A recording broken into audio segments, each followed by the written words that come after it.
Hey y'all, Weezy. Hey, it is Friday, so you must be hungry because it is Food for Thought Friday. So before you go into that Frigidaire or you go into the pantry to grab you a little something, make sure you check out a little bit and maybe put a little salt. Hold on. A little salt on whatever it is you want to do. Because today, as we go into our Food for Thought Friday, what we want to do is we want to eat on the Word of God a little bit and chew it and digest it and all sorts of good stuff. And today we're going to be talking about, you guessed it, salt, right? Now, have you ever had a boiled egg? Boiled eggs, they're okay. I mean, they're not the best thing in the world, but I think they're pretty good. You know, you take it, you peel the egg off, and if you eat it, I mean, it's fine. But if you put salt on that egg, your taste buds explode. It is that good.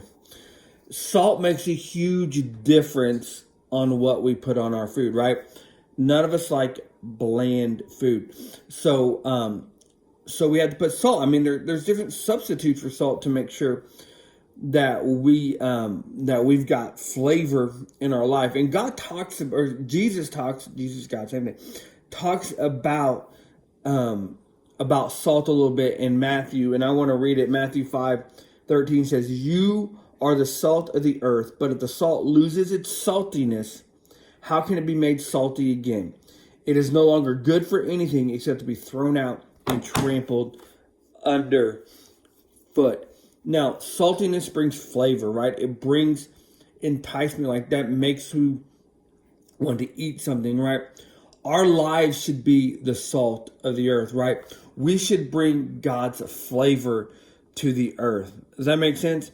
So it's up to us to make sure that people do not see God as bland, but we bring the flavor, we bring the saltiness. So when we go and we just don't do it by our words, but we do it by how we live our lives. So how you live your life, guys, can be, and how you choose to live it can be what other people see of a Christian, right? And if you are just bland, lukewarm, if you will, the salt, you're just bland. Nobody is enticed by it.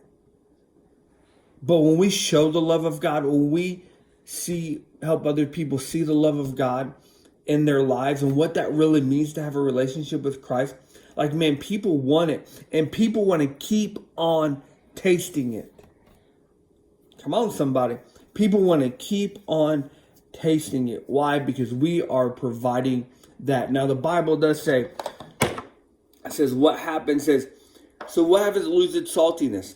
It is no longer good for anything except to be thrown out and trampled underfoot. Now, what we think that means is this, is that in the temple that you would go, and these were the religious leaders that crucified Jesus.